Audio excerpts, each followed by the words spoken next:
ಹರಿ ಓಂ ಶ್ರೀ ಗುರುಭ್ಯೋ ನಮಃ. ಓಂ ಶ್ರೀ ಸದ್ಗುರು ನರಸಿಂಹ ಪ್ರಭುದೇವಾಯ ನಮಃ. ಹರಿ ಓಂ. ಎಲ್ಲ ಆತ್ಮಜ್ಯೋತಿಗಳಿಗೆ ಸಾಷ್ಟಾಂಗ ಪ್ರಣಾಮಗಳು ಹಾಗೂ ಪೂರ್ಣಯೋಗ ದರ್ಶನ ಗೀತಾ ಸತ್ಸಂಗಕ್ಕೆ ತಮ್ಮೆಲ್ಲರಿಗೂ ಆದರದ ಸ್ವಾಗತ. ನಾವು ಇಂದು ಭಗವದ್ಗೀತೆಯ 2ನೇ ಅಧ್ಯಾಯ 34ನೇ ಶ್ಲೋಕದಿಂದ 38ನೇ ಶ್ಲೋಕದವರೆಗೂ ಮನನ ಮಾಡೋಣ. 34ನೇ ಶ್ಲೋಕ. ಈ ಶ್ಲೋಕದಲ್ಲಿ ಹೇಗೆ ಶ್ರೀಕೃಷ್ಣನು ಅರ್ಜುನನನ್ನು ಕಾರ್ಯೋನ್ಮುಖನಾಗಿಸಲು ಪ್ರಯತ್ನಿಸುತ್ತಿದ್ದಾನೆ, ಈ ಶ್ಲೋಕವನ್ನ ನೋಡೋಣ ಏನ್ ಹೇಳುತ್ತೆ ಅಂತ. ಅಕೀರ್ತಿಂ ಚಾಪಿ ಭೂತಾನಿ ಕಥಯಿಷ್ಯಂತಿ ತೇ ವ್ಯಯಾಂ ಸಂಭಾವಿತಸ್ಯ ಚಾಕೀರ್ತಿರ್ ಮರಣಾತ್ ಅತಿರಿಚ್ಯತೆ. ಇದರ ಅರ್ಥ ಹೀಗಿದೆ: ಜನರು ನಿನ್ನನ್ನು ಹೀಯಾಳಿಸಿ ಮಾತನಾಡುತ್ತಾರೆ, ರಣಹೇಡಿ ಮತ್ತು ಕರ್ತವ್ಯ ಭ್ರಷ್ಟ ಎಂದು. ಗೌರವಾನ್ವಿತ ವ್ಯಕ್ತಿಗೆ ಅಪಖ್ಯಾತಿಯು ಮರಣಕ್ಕಿಂತ ಕೆಟ್ಟದಾಗಿದೆ. ಈ ರೀತಿ ಇದನ್ನ ಅರ್ಥವನ್ನು ಸಹ ಕೊಟ್ಟಿದ್ದಾರೆ.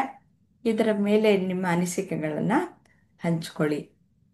ಲಕ್ಷ್ಮೀಜಿ ಹೇಳ್ತೀರಾ? ಈ ಶ್ಲೋಕದಲ್ಲಿ ನಿಜವಾಗ್ಲೂ ಏನ್ ಹೇಳ್ತಾ ಇದ್ದಾರೆ, ಯಾವ ರೀತಿ ಅವನನ್ನ ಹುರಿದುಂಬಿಸ್ತಾ ಇದ್ದಾರೆ? ಅರ್ಜುನ ಯುದ್ಧ ಮಾಡಾಕ ನಂದ್ ಎದುರುಗಡೆ ಎಲ್ಲಾ ನಂದ್ ರಿಲೇಟಿವ್ಸ್ ಅದಾರ ಅಂತ ಹೇಳಿ ಶ್ರೀಕೃಷ್ಣನ್ಗೆ ಹೇಳಬೇಕಾರ ಶ್ರೀಕೃಷ್ಣ ಪರಮಾತ್ಮ ಹೇಳ್ಕೊಡ್ತಾನ್ರಿ. ಈಗ ಒಂದ್ ವೇಳೆ ನೀನ್ ಈ ಟೈಮ್ನೊಳಗ ಅದನ್ನೆಲ್ಲಾ ಅನ್ಕೊಂಡ್ ಕುಂತಿ ಅಂತ ಹೇಳಿದಾಗ, ನಾಳೆ ನೀನ್ ಯುದ್ಧ ಮಾಡ್ಲಿಲ್ದಾನ ಅಕಸ್ಮಾತ್ ಯುದ್ಧ ಮಾಡಕ್ ಆಗ್ಲಿಲ್ಲ ಅಂತ ಹೇಳಿ ಕೈ ಕಟ್ಕೊಂಡ್ ಕುಂತಿ ಅಂತ ಹೇಳಿ ನಿನ್ನನ್ನ ಹೇಡಿ ಅಂತ ಹೇಳ್ತಾರ. ಆಮೇಲೆ ಕರೆಕ್ಟ್ ಆಗಿ ನ್ಯಾಯ ತೀರ್ಮಾನ ಮಾಡ್ಲಿಲ್ಲ, ಕರ್ತವ್ಯ ಭ್ರಷ್ಟ ಆದ ಅಂತ ಹೇಳ್ತಾರ, ಯಾರು ನಿನಗ ಗೌರವ ಕೊಡಂಗಿಲ್ಲ ಅಂತ ಹೇಳಿ ನೀನು ಯುದ್ಧ ಮಾಡ್ಲಿಲ್ಲಕ್ರ ಈಗ ಎಷ್ಟೋ ಜನ ಹೇಳ್ತಾರ ನೋಡ್ರಿ, ಗೆಲ್ಲಕ ಇದು ಗೆಲ್ಲಕ್ ಆಗ್ಲಿಲ್ದವ್ರು ಸೋತಂಗ ಅಂತ ಹೇಳಿ ಆತರ ಆಗ್ತೈತಿ. ಯುದ್ಧದಿಂದ ಹೊರಗಡೆ ಬಂದಿ ಅಂತ ಹೇಳಿದ್ರ ಆತರ ಆಗ್ತೈತಿ ಅಂತ ಹೇಳಿ ಶ್ರೀಕೃಷ್ಣ ಪರಮಾತ್ಮ ಅರ್ಜುನನ್ಗೆ ಹೇಳ್ಕೊಡ್ತಾ ಇದಾರ ಅಂತ ಹೇಳಿ ಅನಿಸ್ತಮ್ಮ ನನ್ಗ. ಅಲ್ವಾ? ಚೆನ್ನಾಗಿ ಹೇಳಿದಿರ. ಅಂದ್ರೆ ಎಷ್ಟು ಕರ್ತವ್ಯ ಅನ್ನೋದು ಎಷ್ಟು ಮುಖ್ಯ.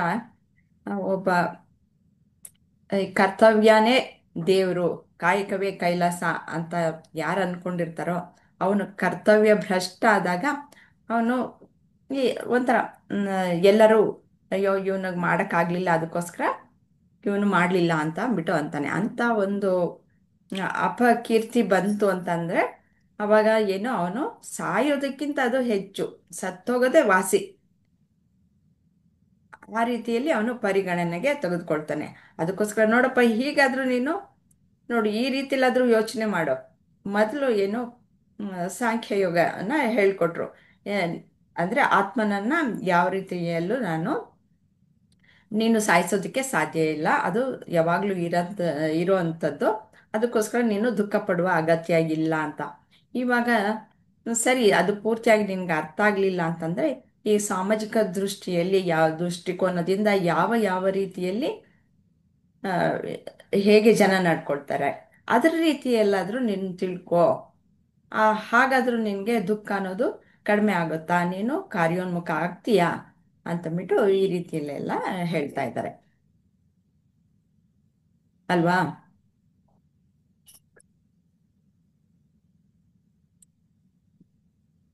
ಮುಂದಿನ ಶ್ಲೋಕಕ್ಕೆ ಹೋಗೋಣ.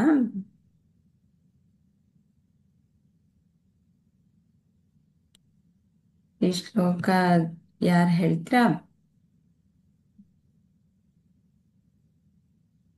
ಸಾವಿತ್ರಿ ಅವ್ರ ಇದ್ದೀರಾ? ಇದಿರಲ್ಲ ಸಾವಿತ್ರಿ ಅವರು. ಈ ಶ್ಲೋಕದಲ್ಲೂ ಹೇಗೋ ಹುರಿದುಂಬಿಸ್ತಾ ಇದ್ದಾರೆ.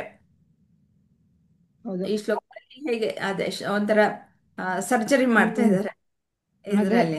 ಭಯಾದ್ರಣ ಅಂದ್ರೆ ಕೃಷ್ಣ ಈ ನಿನ್ಗೆ ಶ್ಲೋಕ ಹೇಳ್ಬಿಡ್ತೀನಿ, ಇದು ಓದ್ಬಿಡ್ತೀನಿ ಏನು ಅಂತ ಹೇಳೋರಂತೆ. ಭಯಾದ್ರಣಾತ್ ಉಪರತಂ ಮನ್ಸ್ಯಂತೆ ತ್ವಾಂ ಮಹಾರಥಾಃ ಯೇಷಾಂ ಚ ತ್ವಂ ಬಹುಮತೋ ಭೂತ್ವಾ ಯಾಸ್ಯಸಿ ಲಾಘವಂ. ನಿಮ್ಮನ್ನು ಗೌರವಿಸುವ ಮಹಾನ್ ಸೇನಾಪತಿಗಳು ನೀನು ಭಯದಿಂದ ಯುದ್ಧ ಭೂಮಿಯಿಂದ ಓಡಿ ಹೋದಿ ಎಂದು ಭಾವಿಸುತ್ತಾರೆ ಮತ್ತು ನಿನ್ನ ಮೇಲಿನ ಗೌರವವನ್ನು ಕಳೆದುಕೊಳ್ಳುತ್ತಾರೆ. ಇದ್ರ ಬಗ್ಗೆ ಏನು ಹೇಳ್ತೀರಾ? ವಿವರವಾಗಿ ಸ್ವಲ್ಪ ಹೇಳಿ. ಅದೇ ಅರ್ಜುನ, ನೀನು ಹಿಂದಕ್ಕೆ ಹೆದರ್ಕೊಂಡು ಓಡೋದೆ ಅಂತ ಅನ್ಕೊಂತಾರೆ. ಮಹಾರಥಿ ರಥಿ ಅಂತ ಅಂದ್ರೆ ಒಬ್ಬ ಸೇನಾಧಿಪತಿ ಅಂತಂದ್ರೆ ಅವನಿಗೆ ಒಂದಷ್ಟು ಜನ ಸೈನಿಕರನ್ನೆಲ್ಲ ಕೊಟ್ಟಿರ್ತಾರೆ. ಅಂತ ಮಹಾರಥಿಗಳು ಎಲ್ಲ ಇರ್ತಾರೆ. ಅಂತವ್ರ ಮುಂದೆ ನೀನು ಈ ತರ ಹಿಂದಕ್ಕೆ ಹೋದಾಗ ನೀನು ತುಂಬಾನೇ ಹೆಸರು ಗಳಿಸ್ಕೊಂಡಿದೀಯ, ಬಹುಮಾನ್ಯನಾಗಿದೀಯಾ ಅಂತಂದ್ರೆ ತುಂಬಾ ಹೆಸರು. ಯಾಕೆ ಅಂತಂದ್ರೆ ಆಮ್, ನಾವು ಬಲಗೈಯಲ್ಲಿ ಬಿಲ್ ಹಿಡ್ಕೊಂಡು ಅದೇ ಒಂದು ಈ ಕಡೆ ಬಾಣ ಬಿಡ್ತೀವಲ್ಲ, ಆತರ ಅರ್ಜುನ ಹಂಗ ಅಲ್ವಾ, ಎರಡು ಕೈಯಲ್ಲೂ ಇದ್ ಮಾಡ್ತಾನೆ. ಬಿಲ್ಲ ಆಗ್ಲಿ ಬಾಣ ಆಗ್ಲಿ ಯಾವ ಕೈಗಾದ್ರೂ ಇದ್ ಉಪಯೋಗಿಸ್ಕೊಂಡು ಯುದ್ಧ ಮಾಡೋನು. ಎಲ್ಲರ ಹತ್ರನು ಹೆಸರುವಾಸಿ ಆಗಿರ್ತಾನೆ ಅರ್ಜುನ ಅಂತಂದ್ರೆ. ಹಾಗಾಗಿ ಅಂತವ್ರ ಮುಂದೆ ಎಲ್ಲ ನೀನು ತಲೆ ತಗ್ಸೋಂಗ್ ಆಗೋಗ್ಬಿಡತ್ತೆ. ಅದೇ ಲಕ್ಷ್ಮಿ ಅಮ್ಮ ಹೇಳಿದ ಹಾಗೆ ಅದು ಮರಣಕ್ಕಿಂತಲೂ ಹೆಚ್ಚಾಗಿರತ್ತೆ. ಅಂತಹ ಒಂದು ಅಪಕೀರ್ತಿ ಯುದ್ಧದಿಂದ ಹಿಂದಕ್ ಹೋದಾಗ. ಯಾಕೆ ಅಂದ್ರೆ ಕ್ಷತ್ರಿಯನಿಗೆ ಯುದ್ಧ ಮಾಡೋದೇ ಅವನಿಗೆ ಹೋರಾಡ್ಬೇಕು ಕ್ಷತ್ರಿಯ ಅಂತಂದ್ರೆ. ಅಂತಹದ್ದು ಇಂತಹ ಒಂದು ಧರ್ಮ ಯುದ್ಧವನ್ನು ನೀನ್ ಮಾಡ್ದಿರ ಹೋಗ್ಬಿಟ್ರೆ ಬಹುಮಾನ್ಯ ಅಂತ ಹೇಳಿದ್ದಾರೆ, ತುಂಬಾ ಹೆಸರು ಗಳಿಸಿದೀಯ ನೀನು. ಹಾಗಾಗಿ ನಿನ್ನನ್ನ ಆಡ್ಕೋತಾರೆ, ಅದು ಮರಣಕ್ಕಿಂತಲೂ ಹೆಚ್ಚಾಗಿರತ್ತೆ. ಹಾಗಾಗಿ ನೀನು ಅಂತ ಹುರಿದುಂಬಿಸ್ತಾ ಇದ್ದಾರೆ. ಎಂತಹವನು ನೀನು ಅರ್ಜುನ ಅಂತಂದ್ರೆ. ಹಿಂದೆ ಎಲ್ಲಾನು ತುಂಬಾನೇ ನಾವು ಕೇಳ್ಕೊಂಡ್ ಬಂದಿದ್ದೀವಲ್ಲ ಅರ್ಜುನನಿಗೆ ಎಷ್ಟೊಂದು ಬಿರುದುಗಳೆಲ್ಲ ಇರತ್ತಲ್ವಾ ಅರ್ಜುನ. ಹಾಗಾಗಿ ಅಂತಹವನು ನೀನು ಅಂತ ಹುರಿದುಂಬಿಸ್ತಾ ಇದ್ದಾರೆ. ಮುಂದಕ್ಕೆ ಯುದ್ಧ ಮಾಡಿ ಹೋರಾಡ್ಬೇಕಾಗಿದೆ. ಹಾಗಾಗಿ ಹುರಿದುಂಬಿಸಿದಾಗ ಮುಂದಕ್ಕೆ ಹೋಗಕ್ ಸಾಧ್ಯ ಆಗತ್ತೆ. ಈಗ ಅಕ್ಕಪಕ್ಕದಲ್ಲಿ ಇವಾಗ ನಮ್ಮ ಸ್ನೇಹಿತರು ಎಲ್ಲರೂ ಇರ್ತಾರೆ. ಮತ್ತೆ ಹೌದು. ಈ ಹೋರಾಟ ಅಂತಂದ್ರೆ ಅವರಿಗೆ ಸರಿ ಸಮಾನವಾದಂತಹ ಆ, ಮ್, ಒಳ್ಳೆ ಬಿಲ್ಲಾಳುಗಳು ಇರ್ತಾರೆ. ಅರ್ಜುನನಿಗೆ ಸಮಾನವಾದಂತಹ ಯೋಧರು ಬೇಕಾದಷ್ಟು ಜನ ಅಲ್ಲಿದ್ರು. ಅವರೆಲ್ಲ ಏನಂತ ಅನ್ಕೊಂಡಿದ್ರು, ಅರ್ಜುನ ಅಂತಂದ್ರೆ ಮಹಾವೀರ ಅಂತ ಅನ್ಕೊಂಡಿರ್ತಾರೆ. ಇದುವರೆಗೂ ಅವನು ಅಂತ ಕೀರ್ತಿಯನ್ನ ಗಳಿಸಿರ್ತಾನೆ. ಆದ್ರೆ ಅವರ ಮುಂದೆ ಅಂತ ಅನ್ಕೊಳ್ತಾರೆ, ಇವನಿಗೆ ದುಃಖ ಬಂದ್ಬಿಟ್ಟು ಇವನು ಹೋದ ಅಂದ್ಬಿಟ್ಟು ಅನ್ಕೊಳ್ಳಲ್ಲ. ಅಯ್ಯೋ ಇವನಿಗೆ ನಮ್ಮ ಜೊತೆ ಯುದ್ಧ ಮಾಡಕ್ಕಾಗದೆ ಇವನು ರಣಹೇಡಿ, ಇವನು ಓಡೋದ ಅಂತಂದ್ಬಿಟ್ಟು ಅನ್ಕೊಳ್ತಾರೆ. ಅದಕ್ಕಿಂತ ನಿನಗೆ ಬೇಕಾ ಅವಮಾನ ಅನ್ನೋದಾಗ್ಬೇಕಾ? ಹೀಗಾದ್ರೂ ನೀನು ಎದ್ದೇಳೋ, ಮೇಲೆ ಕೇಳೋ ಅಂತಂದ್ಬಿಟ್ಟು ಶ್ರೀಕೃಷ್ಣ ಹುರಿದುಂಬಿಸ್ತಾ ಇದ್ದಾರೆ. ಮತ್ತಿನ್ನೇನಾದ್ರೂ ಹೇಳ್ತೀರಾ? ಮುಂದೆ ಹೋಗೋಣ. ನೆಕ್ಸ್ಟ್ ಶ್ಲೋಕಕ್ಕೆ ಮುಂದುವರಿಯತ್ತಲ್ವಾ? ಇದರಲ್ಲಿ 36ನೇ ಶ್ಲೋಕದಲ್ಲಿ ಇಲ್ಲೂ ಸಹ ಹೀಗೆ ಈ ಸಾಮಾಜಿಕ ದೃಷ್ಟಿಕೋನದಿಂದ ಹೇಗೆ ನೀನು ಅವಮಾನಕ್ಕೆ ಒಳಗಾಗ್ತೀಯ ಅನ್ನೋದನ್ನೇ ಎತ್ತಿ ಹಿಡಿದು ಅವರು ಹೇಳ್ತಾ ಇದ್ದಾರೆ. ಹೌದು. ಅವಾಚ್ಯವಾದಾಂಶ್ಚ ಬಹೂನ್ ವಜಿಷ್ಯಂತಿ ತವ ಹಿತಾಃ ನಿಂದಂತಸ್ತವ ಸಾಮರ್ಥ್ಯಂ ತಥೋ ದುಃಖತರಂ ನು ಕಿಂ. ನಿನ್ನ ಶತ್ರುಗಳು ನಿನ್ನ ಶಕ್ತಿಯನ್ನು ಅವಮಾನಿಸುತ್ತಾ ನಿರ್ದಯ ಪದಗಳಿಂದ ನಿನ್ನನ್ನು ದೂಷಿಸುತ್ತಾರೆ ಮತ್ತು ಅವಮಾನಿಸುತ್ತಾರೆ. ಅಯ್ಯೋ, ಅದಕ್ಕಿಂತ ನೋವು ಇನ್ನೇನಿದೆ ಅಂತ ಶ್ರೀಕೃಷ್ಣ ಹೀಗಾದ್ರೂ ತಿಳ್ಕೊಪ್ಪ ಅಂತ ಅಂದ್ಬಿಟ್ಟು ಹೇಳ್ತಾ ಇದ್ದಾರೆ. ಇದ್ರ ಸ್ವಲ್ಪ ವಿವರವಾಗಿ ಯಾರು ಹೇಳ್ತೀರಾ? ವೀಣಾಜಿ, ನೀವು ಹೇಳ್ತೀರಾ? ಆಯ್ತು ಮೇಡಮ್. ಅದೇ ಅರ್ಜುನ ಯುದ್ಧ ಮಾಡೋದಿಕ್ಕೆ ಆ ಕಡೆ ಈ ಕಡೆ ನೋಡೋದ್ರಿಂದ ಅದಕ್ಕೆ ಅವನ್ನ ಅವಾಚ್ಯ ಪದಗಳಿಂದ ಇನ್ನೂ ಸ್ಥಿರವಾಗಿ ಅವರು ನಿಂತಿಲ್ಲ ಅರ್ಜುನ. ಅದರಿಂದ ಅವಾಚ್ಯ ಪದಗಳಿಂದ ಅವ್ರನ್ನೆಲ್ಲ ಹೇಳ್ತಾರೆ. ಇವರು ಧನುರ್ಧಾರಿ, ಆಮೇಲೆ ಪಾಶುಪತ ಪಾಶುಪತಾಸ್ತ್ರ ಎಲ್ಲ ಎಷ್ಟೊಂದು ಬಿರುದುಗಳು. ಆಮೇಲೆ ಋಷಿಕೇಶ ಅವರು ಯುದ್ಧನ ಅಲ್ಲ ಇಂದ್ರಿಯಗಳನ್ನ ನಿಗ್ರಹಿಸಿ ಕಲ್ತಿದ್ದು. ರಾತ್ರಿ ಎಲ್ಲ ಎಲ್ಲಾರು ಮಲ್ಗಿರುವಾಗ್ಲೂನು ಅರ್ಜುನ ಯುದ್ಧ ಕಲಿತಾ ಇರ್ತಾರೆ. ಏನೋ ಇವ್ರ ಹತ್ರ ಆ, ಸ- ಆಚಾರ್ಯರ ದ್ರೋಣರ ದ್ರೋಣರ ದ್ರೋಣರ ದ್ರೋಣರ ಹತ್ರ ಯುದ್ಧನ ಕಲಿತಾ ಇರ್ತಾರೆ. ಅಷ್ಟು ಶಸ್ತ್ರಾಭ್ಯಾಸದಲ್ಲಿ ಈ ಎಲ್ಲಾರ್ಗಿನ್ನ ಇವರು ಧನುರ್ಧಾರಿ ಅಂತ ಹೆಸರನ್ನ ಪಡೆದವರು ಎಲ್ರೂ ಅನ್ಕೊಂಡಿರ್ತಾರೆ, ಓ ಇವ್ರು ಇದ್ ಕಡೆ ಅದು ಸಕ್ಸಸ್ ಇದು ಜಯ ಗಳಿಸ್ತಾರೆ ಅಂತ ಅನ್ಕೊಂಡಿರ್ತಾರೆ. ಆಗ ಇವ್ರು ಏನಾದ್ರೂನು ನಾನು ಮಾಡಲ್ಲ, ಈ ತರ ಎಲ್ಲ ನನ್ಗೆ ಸ್ವಂತದವ್ರೇ ಇದ್ದಾರೆ ಹಾಗೆ ಹೀಗೆ ಅಂತ ಹೇಳೋದಾದ್ರೆ ಯುದ್ಧ ರಂಗದಿಂದ ಓಡಿ ಹೋದ ಧೀರ ಅಂತ ಹೆಸರು ಬರುತ್ತೆ. ಅವಾಚ್ಯ ಪದದಿಂದ ಏನೇನೋ ಅವ್ರ ಮೈಂಡ್ಗೆ ಹೇಗೆ ಬರುತ್ತೆ ಆ ತರ ಎಲ್ಲ ಅವರ ಸಮಕಾಲೀನರೆಲ್ಲ, ಅದು ದುರ್ಯೋಧನನ್ ಕಡೆಯವರೆಲ್ಲ ಒಂದೊಂದು ಏನೋ ಒಂದೊಂದು ಹೇಳ್ತಾ ಇರ್ತಾರೆ. ಅಯ್ಯೋ ಎದ್ರಕಂಡು ಓಡೋಗಿದ್ದು ಅರ್ಜುನ ಅಂತ ಎಲ್ಲ ಹೇಳ್ತಾರೆ. ಅದಕ್ಕೆ ನೀನು ಸ್ಥಿರವಾಗಿ ನಿಂತು ಯುದ್ಧ ಮಾಡ್ಬೇಕು. ಏನ್ ಹೇಳಿ? ಇಲ್ಲ, ನಾನೇನು ಹೇಳಿಲ್ಲ, ಹೇಳಿ, ಮುಂದುವರಿಸಿ ಮುಂದುವರಿಸಿ. ಅದೇ ಯುದ್ಧ ಮಾಡ್ಬೇಕು ನೀನು ಖಂಡಿತವಾಗಿ. ನೀನು ಅದನ್ನ ನಿನ್ನ ಕೀರ್ತಿನ ಮತ್ತೆ ನಿನ್ನ ಪರಾಕ್ರಮನ ಶತ್ರುಗಳು ಸ್ವಲ್ಪ ತುಚ್ಛ ಅವಾಚ್ಯ ಪದಗಳಿಂದ ಯೂಸ್ ಮಾಡ್ಕೊಂಡ್ಬಿಡ್ತಾರೆ. ಅದಕ್ಕೆ ನೀನು ಯುದ್ಧ ಮಾಡ್ಲೇಬೇಕು ಅಂತ ಕೃಷ್ಣ ಅರ್ಜುನನ್ಗೆ ಬೋಧಿಸ್ತಾ ಇದ್ದಾರೆ. ಚೆನ್ನಾಗಿ ನೀನು ಎಲ್ಲ ಡೀಟೇಲ್ ಆಗಿ ಹೇಳಿದ್ರ. ಆದ್ರೆ ಋಷಿಕೇಶ ಅಂತ ಹೇಳಿದ್ರಲ್ಲ, ಋಷಿಕೇಶ ಅಂದ್ರೆ ಕೃಷ್ಣ. ನಿದ್ದೆ ಇಂದ್ರಿಯಗಳನ್ನ ನಿದ್ರೆನ ನಿಗ್ರಹಿಸಿ ಅವರು ರಾತ್ರಿ ನಿದ್ದೆನ ನಿಗ್ರಹಿಸಿರೋದಕ್ಕೆ ಗುಡಾಕೇಶ ಅಂತ ಬಿಟ್ಟು ಹೇಳೋದು. ಆಮೇಲೆ ಸಾವಿತ್ರಿ ಅವರು ಹೇಳಿದ್ರು, ಇದು ಎರಡು ಕೈಗಳಲ್ಲೂ ಪರಿಣತಿಯನ್ನ ಹೊಂದಿದ್ದ ಅಂತ ಬಿಟ್ಟು. ಎರಡು ಕೈಗಳಲ್ಲಿ ಪರಿಣತಿಯನ್ನ ಆ, ಹೊಂದಿರೋದು ಅದು ಸಹ ಅರ್ಜುನನೇ. ಅದಕ್ಕೆ ಸವ್ಯಸಾಚಿ ಅಂತ ಬಿಟ್ಟು ಹೇಳ್ತಾರೆ. ಸವ್ಯಸಾಚಿ. ಎರಡು ಇನ್ನೇನು ಕೈಯಲ್ಲಿ ಪರಿಣತಿ ಇದ್ದಾಗ ನಿದ್ರೆನ ನಿಗ್ರಹಿಸೋದು ಗುಡಾಕೇಶ ಅಂತ ಬಿಟ್ಟು. ಋಷಿಕೇಶ ಅಂತಂದ್ರೆ ಶ್ರೀಕೃಷ್ಣ. ಋಷಿಕೇಶ. ಯಾರು ಯಾರು ಇಂದ್ರಿಯಗಳನ್ನ ಮನಸ್ಸನ್ನ ನಿಗ್ರಹ ಮಾಡ್ಕೊಂಡು ಇಟ್ಕೊಂಡಿರ್ತಾರ ಅವರು ಋಷಿಕೇಶ. ಋಷಿಕೇಶ ಅಂತ. ಆಯ್ತು madam, thank you madam. Okay. ಅದಕ್ಕೆ ಅವ್ರ ಬಾಯಿಗೆ ಆಹಾರ ಆಗತ್ತೆ.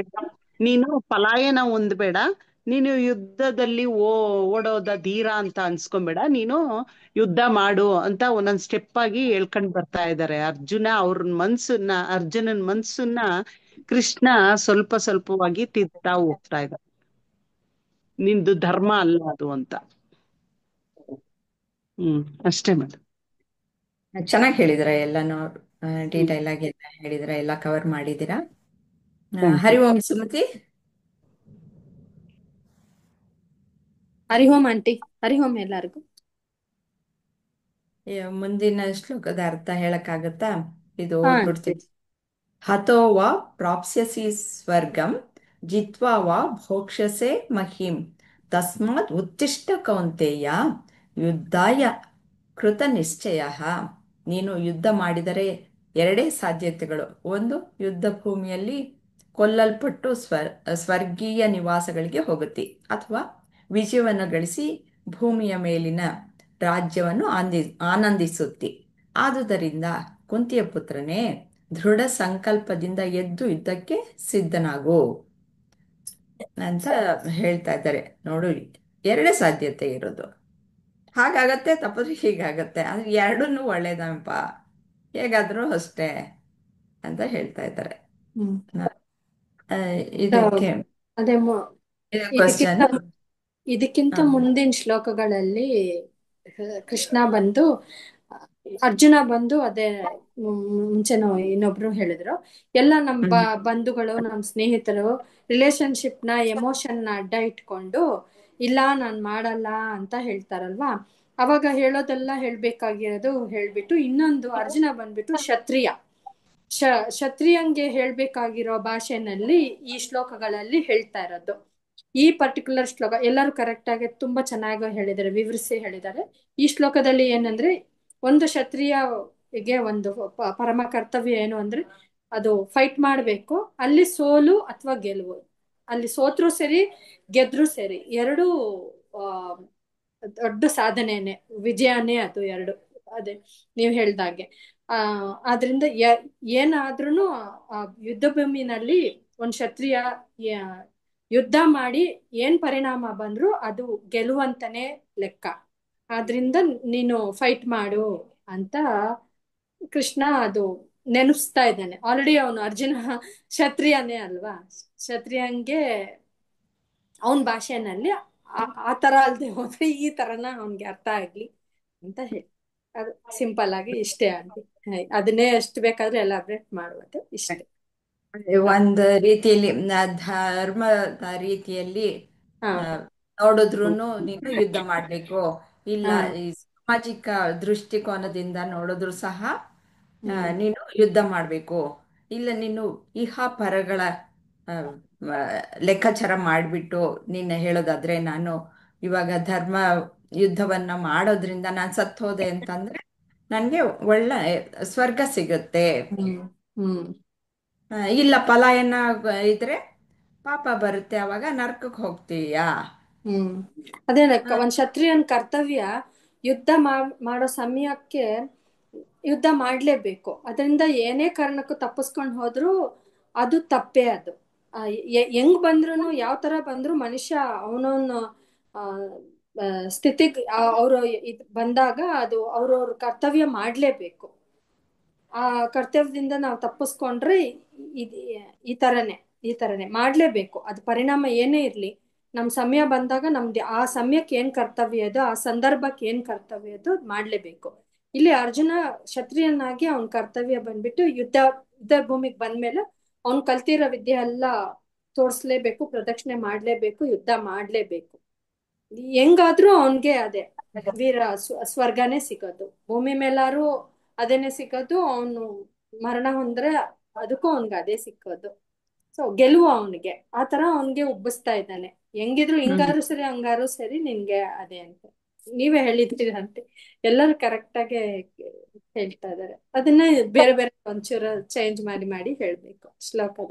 ಹೇಳಿದ್ದಾರೆ ಇಲ್ಲಿ ಏನು ಅಂದ್ರೆ, ಇಲ್ಲ ಆ, ಹ್ಮ್ ಸ್ವರ್ಗ ಇಲ್ಲ ಅಂತಂದ್ರೆ ಇಲ್ಲಿ ಗೆದ್ಬಿಟ್ಟಿ ನೀನು ಅಂತಂದ್ರೆ ಇಲ್ಲಿ ಹ್ಮ್ ಈ ರಾಜ್ಯಭಾರ ಮಾಡಿ ಭೂಮಿನಲ್ಲಿ ನೀನು ಗೆದ್ದವನಾಗಿ ಕ್ಷತ್ರಿಯ ಗೆದ್ರೆ ಏನು ರಾಜ್ಯ ರಾಜ್ಯಭಾರ ಮಾಡ್ತೀಯ, ಒಂದು ಆಗ್ಲೂ ಸುಖ. ಸಂತೋಷನೇ ಹಾ ಸಿಗುತ್ತೆ. ಹೌದು. ಎರಡು ರೀತಿಯಲ್ಲಿ ಸಹ ನೀನು ಹ್ಮ್ ಹ್ಮ್ ಸುಖವಾಗಿರ್ತೀಯ, ನೀನು ಯೋಚನೆ ಹ್ಮ್ ಮಾಡಬೇಡ ಹ್ಮ್ ಅಂತಂದ್ಬಿಟ್ಟು ಹೇಳ್ತಾ ಇದ್ದಾರೆ. ಅಂದ್ರೆ ಇವಾಗ್ಲೂ ಯುದ್ಧ ನಮ್ಮ ಆರ್ಮಿಗಳಲ್ಲಿ ಅವ್ರ ಮಕ್ಳೆಲ್ಲ ಇದು ಆದಾಗ ಆ ವಾರ್ ಇದಕ್ಕೆ ಓದ್ತಾ ಎಲ್ಲರೂ ಇರ್ತಾರೆ. ಶೇರ್ ಮಾಡ್ಕೊಳ್ತಾರೆ ಅಲ್ವಾ. ಹಾ ಕೆಲವರು ಅಳಲ್ಲ, ಅವ್ರು ತುಂಬಾ ಅಳಲ್ಲ ಅಂತೆ. ಅವ್ರ ತಂದೆ ತಾಯಿಗಳು ಅಳಲ್ಲ. ಯಾವ ತರ ಅವ್ರನ್ನ ಕೌನ್ಸಲ್ ಮಾಡಿರ್ತಾರೆ ಅಂದ್ರೆ, ಅವ್ರ ಮಕ್ಳು ಆ ವೀರ ಇದು ಹೊಂದಿದ್ದಾರೆ, ದೇಶಕ್ಕೋಸ್ಕರ ಹೊಂದಿದ್ದಾರೆ ಅಂತ ಅವ್ರು ಮಾತ್ರ ದುಃಖಿಸಲ್ಲ, ಅವರು ಅಳಲ್ಲ ಅಂತೆ. ತುಂಬಾ ಹೆಮ್ಮೆ ಪಡ್ತಾರೆ. ಹಾ ಹೆಮ್ಮೆ ಅದೇ.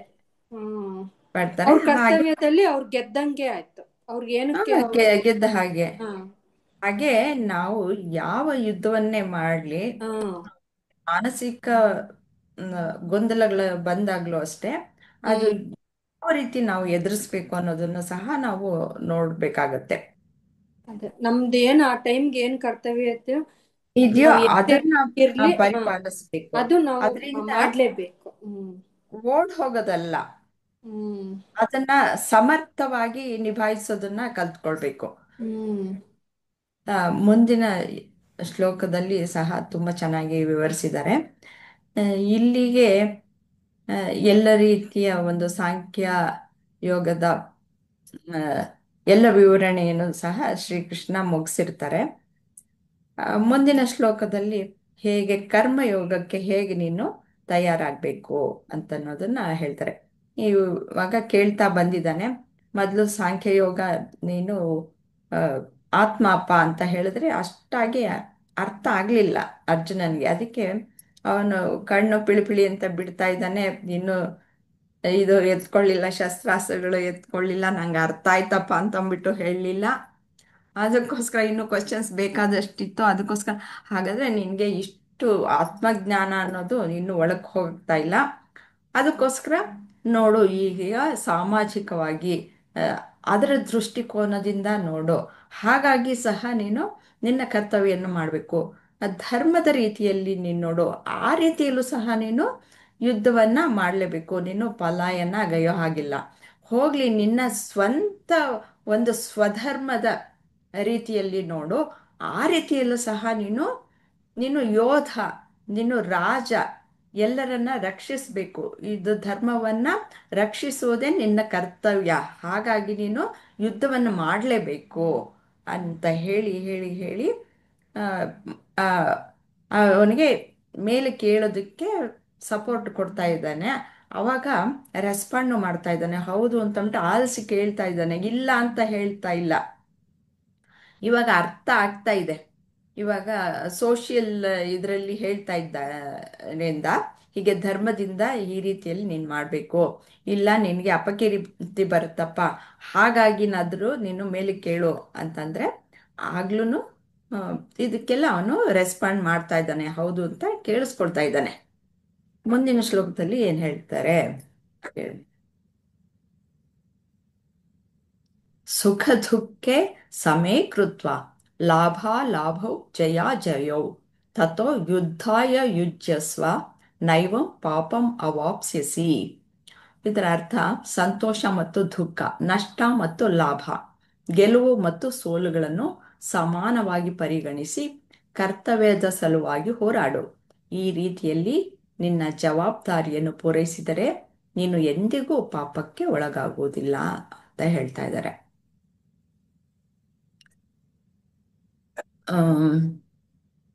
ರಜನಿಯವರಿಗೆ ಗೊತ್ತಾಗ್ತಾ ಇದೆ ಅಲ್ವಾ? ಮ್ಯಾಮ್ ಗೊತ್ತಾಗ್ತಾ ಇದೆ. ಇದು ಹೇಳಕ್ ಪ್ರಯತ್ನ ಪಡ್ಲಾ ನಾನು? ಹಾ, ಅದಕ್ಕೆ ಕೇಳ್ತಾ ಇದ್ದೀನಿ, ಹೇಳಿ. ಮ್ಯಾಮ್ ಇವಾಗ ಜೀವನ ಅಂದಮೇಲೆ ಜೀವನದಲ್ಲಿ ಸುಖ ದುಃಖ ಲಾಭ, ಯಾವುದೇ ಒಂದು ಕ್ಷೇತ್ರದಲ್ಲಾಗ್ಲಿ ನಮಗೆ ಲಾಭ ನಷ್ಟ, ಆ, ಜಯ ಸೋಲು ಗೆಲುವು ಅನ್ನೋದು ಇದ್ದೇ ಇರುತ್ತೆ. ಅದನ್ನ ಹ್ಮ್ ಈಕ್ವಲ್ ಆಗಿ ತಗೊಂಡು ನಾವು ಅದನ್ನ ಹ್ಮ್ ಎಕ್ಸೆಪ್ಟ್ ಮಾಡಬೇಕು. ಹ್ಮ್ ಅದು ಕೆಟ್ಟದು, ಅದರಿಂದ ನನಗೆ ಪಾಪ ಸುತ್ಕೊಳ್ಳುತ್ತೆ ಅನ್ನೋದು ಬೇಡ. ನ್ಯಾಯವಾದ ರೀತಿನಲ್ಲಿ ಹೋಗಿ ಯುದ್ಧ ಮಾಡು, ಅದರಿಂದ ನಿನಗೇನು ತೊಂದರೆ ಆಗಲ್ಲ ಅಂತ ಕೃಷ್ಣ ಅರ್ಜುನಂಗೆ ಹೇಳ್ತಾ ಇದ್ದಾನೆ ಅಂತ ನಾನು ಅಷ್ಟು ಅರ್ಥ ಮಾಡ್ಕೊಂಡಿದ್ದೀನಿ. ಸರಿನಾ ತಪ್ಪ ಹ್ಮ್ ಗೊತ್ತಿಲ್ಲ.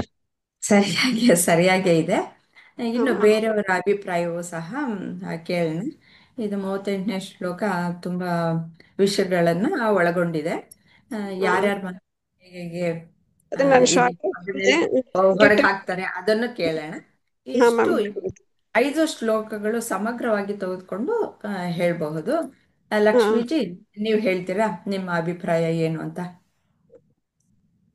ಅಮ್ಮ ಇಲ್ಲೇ ಅರ್ಜುನ, ಈಗ ನಾವ್ ಒಂದ್ ಎಕ್ಸಾಂಪಲ್ ತಗೊಳ್ಳೋದಾದ್ರ, ಈಗ ನಮ್ ಯುದ್ಧ ನಡೀತಾ ಐತಿ, ನಮ್ ಸೈನಿಕರು ಯುದ್ಧ ಮಾಡಂಗಿಲ್ಲ, ಇಲ್ಲ ನಾನು ವಾಪಸ್ ಬಂದ್ಬಿಡ್ತೇವಿ, ನನಗ್ ಯುದ್ಧ ಮಾಡಕ್ ಆಗ್ವಲ್ದು, ಯಾಕಂದ್ರ ಅವ್ರು ಮನುಷ್ಯರ ಎದುರುಗಡೆ ಇರೋರು ಅಂತಂದ್ ಹೇಳಿ ಗಡಿಯಿಂದ ನಮ್ ಸೈನಿಕರು ವಾಪಸ್ ಬರಾಕ್ ಕುಂತಾರ ಅಂತಂದ್ ಹೇಳಿದ್ರ ಇಲ್ಲಿ ಇರೋರ್ಗೆಲ್ಲ ಹೆಂಗ್ ಆಗ್ಬೇಕಮ್ಮ, ಆ ಸ್ಥಿತಿ ಬರ್ತೈತಿ ಅಂತಂದ್ ಹೇಳಿ ಶ್ರೀಕೃಷ್ಣ ಪರಮಾತ್ಮ ಹೇಳ್ಕೊಡ್ತಾ ಇದಾರ್ರಿ. ಈಗ ಒಂದ್ ವೇಳೆ ಯುದ್ಧ ಅಲ್ಲಿ ಅರ್ಜುನ ಕರೆಕ್ಟ್ ಆಗಿ ಯುದ್ಧ ಮಾಡ್ಲಿಲ್ಲ, ಅಥವಾ ಇಲ್ಲೇ ಸೈನಿಕರು ನಮಗ ಯುದ್ಧ ಮಾಡ್ಲಿಲ್ಲ ಅಂತಂದ್ ಹೇಳಿದ್ರ ನಮ್ ಶತ್ರುಗಳು ನಮ್ಮ ರಾಜ್ಯ ಆಗ್ಲಿ ನಮ್ ದೇಶನಾಗ್ಲಿ ತಗೊಂಡು ಮತ್ ಅವ್ರ ಆಳ್ವಿಕೆ ನಡೆಸ್ತಾರ, ಅಲ್ಲಿಂದ ಒಳ್ಳೇದ್ ನಡಿಯಂಗಿಲ್ಲ. ಯಾವಾಗ್ಲೂ ಈ ಕೆಟ್ಟವರಿಂದ ಕೆಟ್ಟದ್ದ ಆಗ್ತೈತಿ, ಹೆಚ್ಚಿಂದ ಹೆಚ್ಚು ಕೆಟ್ಟ ಪ್ರಜೆಗಳು ಬರಾಕ್ ಚಾಲು ಆಗ್ತಾರ. ಅದ್ರಿಂದ ನೀನು ಹೇಡಿತನ ಮಾಡ್ಬೇಡ. ನೀನು ಸತ್ರು ವೀರ ಮರಣ ಆಗಿ ಸ್ವರ್ಗಕ್ಕಾದ್ರೂ ಹೋಗ್ತಿ ಯುದ್ಧದೊಳಗ್ ಸತ್ರ, ಅಥವಾ ಒಂದ್ ವೇಳೆ ಗೆದ್ದಿ ಅಂತ ಹೇಳಿದ್ರ ನಿನ್ ರಾಜ್ಯ ನೀನ್ ತಗೊಂಡು ಸುಖವಾಗಿ ಎಲ್ಲಾ ಪ್ರಜೆಗಳ್ನು ಸುಖವಾಗಿ ಇಡ್ತಿ. ಅದ್ರಿಂದ ಯುದ್ಧ ಮಾಡು ಅಂತಂದ್ ಹೇಳಿ ಎಷ್ಟ್ ನಮ್ನಿಯಾಗಿ ಅರ್ಜುನ ಹೇಳ್ಕೊಡ್ತಾ ಇದ್ದಾನ್ರಿ. ಸಾರಿ, ಶ್ರೀಕೃಷ್ಣ ಪರಮಾತ್ಮ ಅರ್ಜುನನ್ಗೆ ಹೇಳ್ಕೊಡ್ತಾ ಇದ್ದಾರ್ರಿ. ಅರ್ಜುನ ಅಂದ್ರ ಅರ್ಜುನ ಒಂದು ಮೃದು ಸ್ವಭಾವದವ್ರು ಇದ್ರೂನು ಅವ್ನ್ ಯುದ್ಧ ಮಾಡ್ಲೇಬೇಕಾಗಿರ್ತೈತಿ. ಆ ತರ ಇದ್ದಾಗ್ಲ ಅವ್ನ್ ಕೇಳ್ತಿರಂಗಿಲ್ಲ ಅಂತಂದ್ ಹೇಳಿ, ಶತ್ರುಗಳ್ ಕೊಂದ್ರೆ ಏನು ತಪ್ಪಿಲ್ಲ, ಕೆಟ್ಟವ್ರನ್ನ ಸಾಯಿಸಿದ್ರೆ ಏನು ತಪ್ಪಿಲ್ಲ ಅಂತಂದ್ ಹೇಳಿ ಆ ಶ್ರೀಕೃಷ್ಣ ಪರಮಾತ್ಮ ಅರ್ಜುನರಿಗೆ ಹೇಳ್ಕೊಡ್ತಾ ಇದಾರ ಅಂತಂದ್ ಹೇಳಿ ಹಂಗ ಅನಿಸ್ತು ಅಮ್ಮ ನನ್ಗ. ಹ್ಮ್. ಬಹಳ ಚೆನ್ನಾಗಿ ಹೇಳಿದಾರ ಲಕ್ಷ್ಮೀಜಿ, ಧನ್ಯವಾದಗಳು. ಧನ್ಯವಾದ ಮತ್ತೆ ಧನ್ಯವಾದ. ಇನ್ಯಾರು ಹೇಳ್ತೀರಾ? ಇಷ್ಟು 5 ಶ್ಲೋಕಗಳು ಸಮಗ್ರವಾಗಿ ತೆಗೆದುಕೊಳ್ಳಿ, ಮತ್ತೆ ಈ ಶ್ಲೋಕವನ್ನು ಮೇನ್ ಆಗಿ ಇಟ್ಕೊಂಡು ಹ್ಮ್ ಆ, ಅದ್- ಅದೇ ಹಿಂಗೆ ಮೇಡಮ್, ಸುಖ ದುಃಖ, ಲಾಭ ನಷ್ಟ, ಸೋಲು ಗೆಲುವು, ಇವೆಲ್ಲ ಬದುಕಿನಲ್ಲಿ ನಮ್ಮ ಲೈಫಲ್ಲಿ ಬರ್ತಾನೆ ಇರುತ್ತೆ. ಅದು ಜೀವನದ ಒಂದು ಅರ್ಥ. ಅದು ಎಲ್ಲಾರ ಲೈಫಲ್ಲೂ ಬಂದೇ ಬರುತ್ತೆ. ಈ ನಮ್ಗೆ ಬರೀ ಸುಖನೇ ಬೇಕು, ದುಃಖನೇ ಬೇಕು ಆ ತರ ಎಕ್ಸ್ಪೆಕ್ಟ್ ಮಾಡಬಾರ್ದು. ನಾವ್ ಯಾವಾಗ್ಲೂ ಏನ್ ಬಂದ್ರೂ ಸಮಚಿತ್ತತೆಯಿಂದ ಸ್ಥಿರವಾಗಿ ನಿಂತು ಎಲ್ಲನೂ ಫೇಸ್ ಮಾಡ್ಬೇಕು ಅಂತ ಹೇಳ್ತಾ ಇದ್ದಾರೆ. ಸೂಪರ್ ಆಗಿ ಹೇಳಿದಾರ ವೀಣಾಜಿ. Thank you. ಸುಮತಿ, ಏನಾದ್ರು ಹೇಳೋದಿದ್ಯಾ? ಎಲ್ಲ ಎಲ್ಲಾನು ಬಿಟ್ಟು ಡ್ಯೂಟಿ ಒಂದು ಮಾಡ್ಲೇಬೇಕು ಅಂತ ನೆನ್ಪಿಸ್ತಾ ಇದ್ದಾನೆ. ಏನ್ ಬಂದ್ರು ಸರಿ, ಅದ್ರ ಪರಿಣಾಮ ಏನಾದ್ರೂ at least duty, for the sake of duty ಅಂತ ಹೇಳ್ತಾನೆ. ಬೇರೆ ಎಲ್ಲ ಮರ್ತೋಗ್ಬಿಟ್ಟು ಅಟ್ಲೀಸ್ಟ್ ನಿನ್ ಡ್ಯೂಟಿ ಇವಾಗ ನಿನ್ ಕರ್ತವ್ಯ ಅಂತ. ಅದೇ ಅವನು ಪೂರ್ತಿ ಸಾರಾಂಶ ಭಗವದ್ಗೀತೆಯನ್ನು ನನ್ನ ಅರ್ಥ ಮಾಡ್ಕೊಂಡದ್ದು, ಒಬ್ಬ ಮನುಷ್ಯ ನಮ್ಮ ಡ್ಯೂಟಿ ನಮ್ದು ಏನಿದೆಯೋ ಅದು ಮಾಡ್ಬೇಕು. ಆಮೇಲೆ ನಾವು ಮಾಡೋ ನಾವು ತಗೊಳ್ಳೋ ಡಿಸಿಷನ್, ನಾವು ಮಾಡೋ ಕೆಲ್ಸ ಅದು ಕರೆಕ್ಟ್ ಆಗಿರ್ಬೇಕು. ಧರ್ಮ ಕರೆಕ್ಟ್ ಅಂದ್ರೆ ಅದೇ ಧರ್ಮ. ಧರ್ಮ ಅಂದ್ರೆ ಅದೇ ಕರೆಕ್ಟ್ ಆಗಿರ್ಬೇಕು. ರೈಟಸ್ನೆಸ್ ಅಂತೀವಿ. ರೈಟ್ ಪಾತ್ ಇಡೀ ಭಗವದ್ಗೀತೆ ಎರಡನ್ನೇ ಹೇಳೋದು. ಯಾವತ್ತು ನಮ್ ಕರ್ತವ್ಯದಲ್ಲಿ ಫೇಲ್ ಆಗ್ಬಾರ್ದು, ಇರ್ರೆಸ್ಪೆಕ್ಟಿವ್ ಆಫ್ ದ ರಿಸಲ್ಟ್. ಅದೇ ಈ ಶ್ಲೋಕ ಇರೋದು. ಇದು ನಾನು ವಾಟ್ಸಪ್ ಸ್ಟೇಟಸ್ ಹಾಕೊಳಕ್ಕೆ ಫೋಟೋನು ತಗೊಂಡೆ ಇವಾಗ. ತುಂಬಾ ಚೆನ್ನಾಗಿದೆ ಇದು ಅಂತ. ಅಂದ್ರೆ ಕರೆಕ್ಟ್ ಆಗಿ ಕೊಟ್ಟಿದ್ದಾರೆ ಅಂತ. ಇನ್ನೊಂದು ರೈಟಸ್ನೆಸ್, ಅದೇ ನಾವು ತಗೊಳ್ಳೋ ದಾರಿ ಕರೆಕ್ಟ್ ಆಗಿರ್ಬೇಕು. ಒಬ್ರಿಗೆ ಲಾಭ, ಒಬ್ರಿಗೆ ಅದರಿಂದ ನಮ್ಗೆ ಕಷ್ಟ ಆಗತ್ತೆ, ನಮ್ಗೆ ಇದಾಗತ್ತೆ ಅಂತ ಅಲ್ಲ. ಎಷ್ಟೇ ಕಷ್ಟ ಬಂದು ಭಗವದ್ಗೀತೆನಲ್ಲಿ ಇನ್ನೊಂದು ಮಾತಿದೆ, don't do what is pleasant, do what is right ಅಂತ. ಯಾವ್ದು ನಮ್ಗೆ ಅನುಕೂಲವಾಗಿದೆ ಅದನ್ನು ಮಾಡಕ್ ಹೋಗ್ಬೇಡ. ಯಾವ್ದು ಕರೆಕ್ಟ್ ಆಗಿದೆಯೋ, ಯಾವ್ದು ರೈಟ್ ಇದೆಯೋ, ಧರ್ಮವಾಗಿದೆಯೋ ಆ ಧರ್ಮ ಅದನ್ನ ಅನುಸರಿಸಿ. ಇನ್ನೊಂದ್ ಮಾತುನು ಧರ್ಮದ ಬಗ್ಗೆ, ಇದು ಕರ್ತವ್ಯ ಬಗ್ಗೆ ಇದೆ, ಧರ್ಮದ್ದು ಬೇರೆ ಹೇಳ್ಬೇಕು. ಕೃಷ್ಣ ಒಂದ್ ಹೇಳೋದು ಅರ್ಜುನನ್ಗೆ, everything else is an error except your ಧರ್ಮ.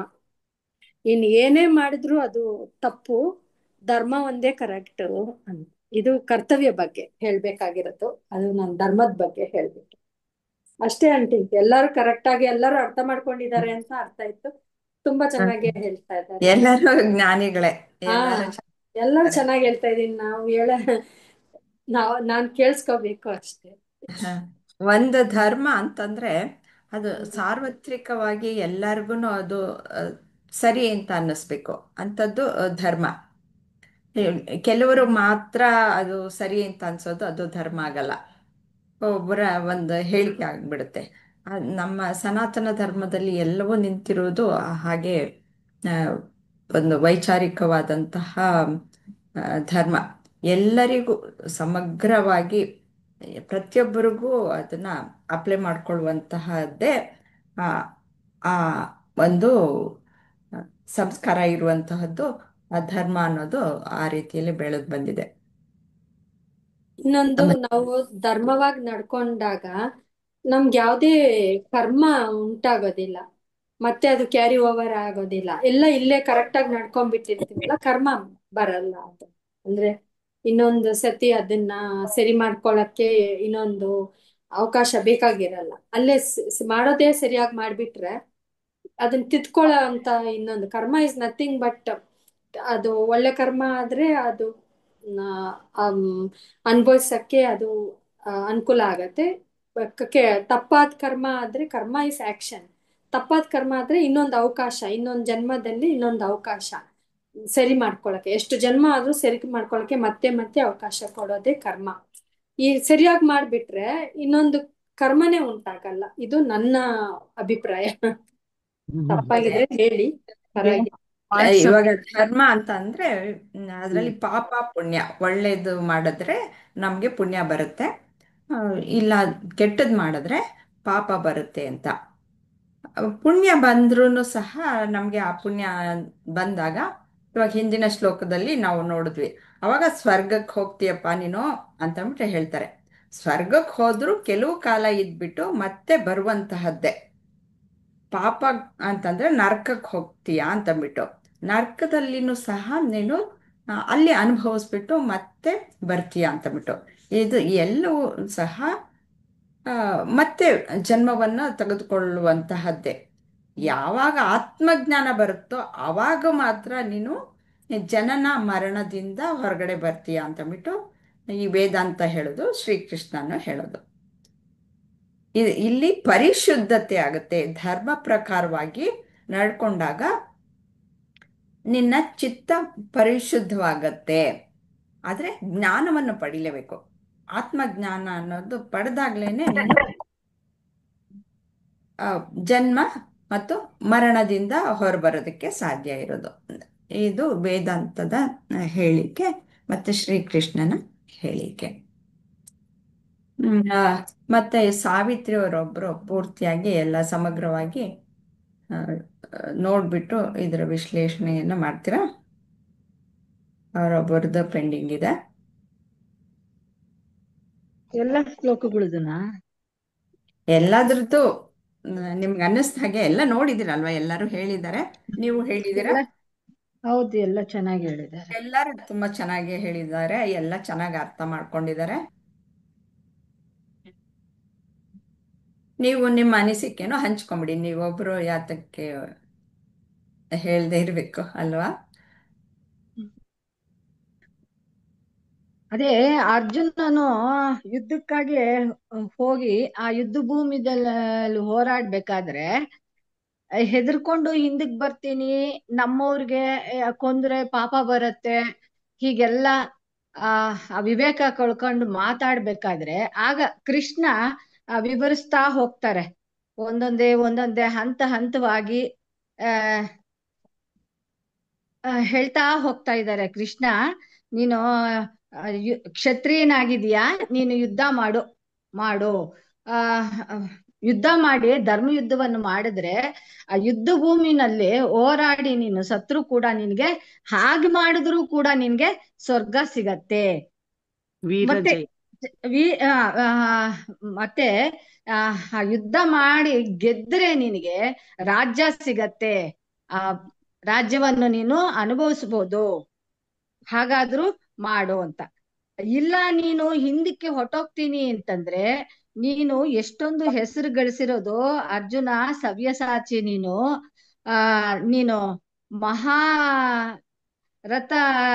ರಥಿಕರೆಲ್ಲ ಇದ್ದಾರೆ, ಅವರೆಲ್ಲ ನಿನ್ನ ಒಂದು ಈ ಕೀರ್ತಿಯನ್ನು ಹಾಡ್ಕೋತಾರೆ. ಹಿಂದಕ್ ಹೋಗ್ಬಿಟ್ಟ ಅಂತ ಆಡಬಾರ್ದು ಮಾತುಗಳನ್ನೆಲ್ಲ ಆಡ್ತಾರೆ, ನಿಂದಿಸ್ತಾರೆ ನಿನಗೆ.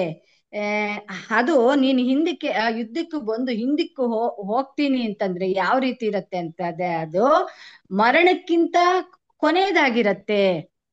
ಓಡ್ ಹೋದ ಇವನು, ಆಡಬಾರ್ದು ಮಾತುಗಳನ್ನೆಲ್ಲ ಆಡ್ಕೋತಾರೆ, ಹಾಗಾಗಿ ನೀನು ಯುದ್ಧ ಮಾಡು ಅಂತ ಹುರಿದುಂಬಿಸ್ತಾ ಇದ್ದಾರೆ ಅರ್ಜುನನ. ಆತರ ಹೇಳ್ಕೊಂಡು ಹೋಗ್ತಾ ಇದ್ದಾರೆ. ಈ ಯುದ್ಧ ಮಾಡ್ಬೇಕಾದ್ರೆ ನೀನು ಸುಖ ಬರ್ಲಿ ದುಃಖ ಬರ್ಲಿ, ಲಾಭ ಬರ್ಲಿ ನಷ್ಟ ಬರ್ಲಿ, ಜಯ ಬರ್ಲಿ ಅಪಜಯ ಬರ್ಲಿ, ಯಾವುದಾದರೂ ಬರ್ಲಿ, ಅದನ್ನ ಸಮವಾಗಿ ತಗೋ. ನೀನು ಸಮವಾಗಿ ತಗೊಂಡು ಯುದ್ಧ ಮಾಡಿದ್ರೆ ನಿನ್ಗೆ ಯಾವುದೇ ಪಾಪ ಅಂಟಲ್ಲ ಅಂತ ಹೇಳ್ತಾ ಹೋಗ್ತಾ ಇದ್ದಾರೆ ಕೃಷ್ಣ. ಹಾಗಾಗಿ ನೀನು ಗೆದ್ರೆ ಸ್ವರ್ಗವನ್ನು ಅನುಭವಿಸ್ತೀಯ, ಗೆದ್ರೆ ರಾಜ್ಯವನ್ನು ಅನುಭವಿಸ್ತೀಯ, ಸೋತ್ರೆ ಸ್ವರ್ಗವನ್ನು ಅನುಭವಿಸ್ತೀಯ ನೀನು. ಹಾಗಾಗಿ ಯುದ್ಧ ಮಾಡು, ಕ್ಷತ್ರಿಯನಾಗಿ ನಿನ್ನ ಧರ್ಮ ಯುದ್ಧ ಮಾಡು ಅಂತ ಹೇಳ್ತಾ ಹೋಗ್ತಾ ಇದ್ದಾರೆ ಈ ಶ್ಲೋಕಗಳನ್ನೆಲ್ಲ. ಚೆನ್ನಾಗಿ ಹೇಳಿದಿರ ಸಾವಿತ್ರಿಜಿ, ಧನ್ಯವಾದಗಳು. ಇಲ್ಲಿ ದ್ವಂದ್ವಗಳನ್ನ ಹೇಳ್ತಾರೆ. ಆ ದ್ವಂದ್ವ ಅಂತಂದ್ರೆ ಸುಖ ದುಃಖ, ಅದು ದ್ವಂದ್ವ ಅಲ್ವಾ? ಎರಡು ಅಲ್ವಾ? ಹಾ ಇವಾಗ ಅದೇ ನೀವು ಇನ್ನು ಮುಂದುವರಿಸ್ತೀರಾ, ಇನ್ನು ಅದೇ ಹೇಳೋದಿದೆಯಾ? ಸುಖ ಬಂದ್ರೆ ಸಂತೋಷ ಅಂತ, ಸೋತ್ರೆ ದುಃಖ ಅಂತ.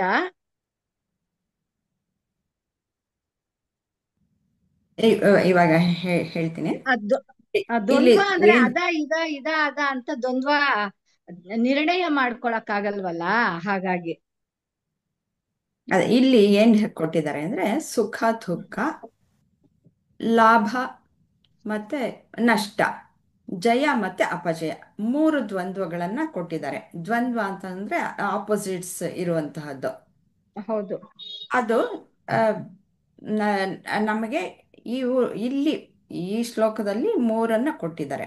ಅದು ಹೇಗೆ ಮೂರು ಹಂತದಲ್ಲಿ ನಾವು ಇದನ್ನ ವಿಚಾರ ಮಾಡಬಹುದು ಅಂದ್ರೆ, ಒಂದು ಆ, ಭೌತಿಕ ಬೌದ್ಧಿಕ ಮಟ್ಟದಲ್ಲಿ, ಅಂದ್ರೆ ನಮ್ಮ ಬುದ್ಧಿಯ ಮಟ್ಟದಲ್ಲಿ ಈ ಸುಖ ದುಃಖ ಅನ್ನೋದು ನಾವು ಮಾಡಿದ ಒಂದು ಕರ್ಮಕ್ಕೆ ಒಂದು ಫಲವಾಗಿ ಏನೋ ಬರುತ್ತೆ. ಅದರಿಂದ ಸುಖ ಉಂಟಾಗಬಹುದು ಅಥವಾ ದುಃಖ ಉಂಟಾಗಬಹುದು.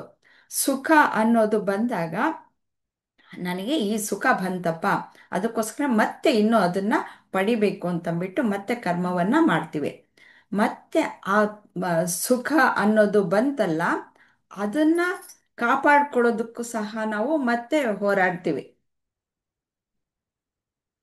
ದುಃಖ ಆಯ್ತು, ಅವಾಗ ಓ ಈ ಕೆಲಸ ಮಾಡಿದಕ್ಕೋಸ್ಕರ ನನಗೆ ದುಃಖ ಅನ್ನೋದು ಬಂತು, ಅದಕ್ಕೋಸ್ಕರ ಇದರಿಂದ ದೂರ ಇರಬೇಕು. ಅದನ್ನ ಹೇಗೆ ಅದನ್ನ ಮ್, ದೂರ ಹೇಗೆ ಇಡೋದು, ಅದಕ್ಕೋಸ್ಕರ ನಾನೇನೋ ಮಾಡಬೇಕು ಅಂತ ಅದಕ್ಕೂ ಮತ್ತೆ ಕರ್ಮವನ್ನ ಮಾಡ್ತೀವಿ. ಹೀಗೆ ನಮಗೆ ಏನಾಗುತ್ತೆ, ಕರ್ಮ ಚಕ್ರ ಅನ್ನೋದು ಆಗತ್ತೆ. ಕರ್ಮವನ್ನು ಮಾಡ್ತೀವಿ, ಕರ್ಮದಿಂದ ಒಂದಷ್ಟು ಕರ್ಮ ಫಲ ಅನ್ನೋದು ಬರುತ್ತೆ. ಅದು ಸುಖ ದುಃಖ ಅನ್ನೋದು ಬರುತ್ತೆ. ಆಗ ಒಂದಷ್ಟು ವಾಸನೆಗಳು ಬರುತ್ತೆ. ವಾಸನೆಗಳು ಏನು, ನಾನು ಅದನ್ನ ಶೇಖರಣೆ ಮಾಡಿ ಇಟ್ಕೊಳ್ಬೇಕು, ಕಾಪಾಡ್ಕೊಳ್ಬೇಕು ಅನ್ನೋದು ಒಂದು, ಮತ್ತೆ ಇನ್ನು ನಾನು ಅದನ್ನ ಗಳಿಸ್ಬೇಕು ಅಂತ ಅನ್ನೋದು, ಆ, ಇಲ್ಲ ಅಂದ್ರೆ ಅದನ್ನ ದೂರ ಇಡಬೇಕು ಅನ್ನೋದು, ಇದು ವಾಸನೆಗಳು. ಆ ವಾಸನೆಗಳು ಮತ್ತೆ ಎಳ್ಕೊಂಡು ಬರುತ್ತೆ. ಅದು ಸಮಯವನ್ನ ಮ್, ಅವಲಂಬಿಸಿರುತ್ತೆ. ಅದು ಯಾವಾಗ ಬರುತ್ತೆ ಅನ್ನೋದು ಗೊತ್ತಿಲ್ಲ.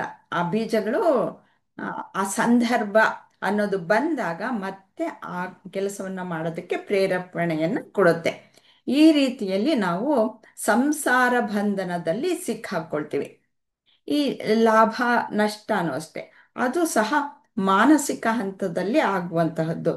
ಅಹ್, ನ- ಮತ್ತೆ ಜಯ ಅಪಜಯ ಅನ್ನೋದು, ಸೋಲು ಗೆಲುವು ಅನ್ನೋದು ನಮ್ಮ ಒಂದು ದೈಹಿಕ ಮಟ್ಟದಲ್ಲಿ ಆಗುವಂತಹದ್ದು. ಈ ಮೂರು ಮಟ್ಟದಲ್ಲೂ ಸಹ ಇವರು ತಿಳಿಸಿದ್ದಾರೆ. ಈ ಎಲ್ಲ ಆಗ್ತಾ ಇರುತ್ತೆ. ಆದರೆ ಇದನ್ನ ನೀನು ನಿಲ್ಸಕ್ಕಾಗತ್ತಾ? ಏನಾದರೂ ಒಂದು ಕೆಲಸ ಮಾಡಿದಾಗ ಸುಖ ಬರ್ಬೋದು, ದುಃಖ ಬರ್ಬೋದು, ಅಥವಾ ಲಾಭ ಆಗ್ಬೋದು, ನಷ್ಟ ಆಗ್ಬೋದು, ಜಯ ಗಳಿಸ್ಬೋದು, ಇಲ್ಲ ಅಂದ್ರೆ ಅಪಜಯ ಆಗ್ಬೋದು. ಅದನ್ನ ಬಿಟ್ಟು ಬೇರೆ ಏನಾದರೂ ಆಗುತ್ತಾ? ಅಥವಾ ಇವುಗಳನ್ನ ತಪ್ಪಿಸ್ಕೊಂಡು ನಾನು ಇರಕ್ಕಾಗತ್ತಾ?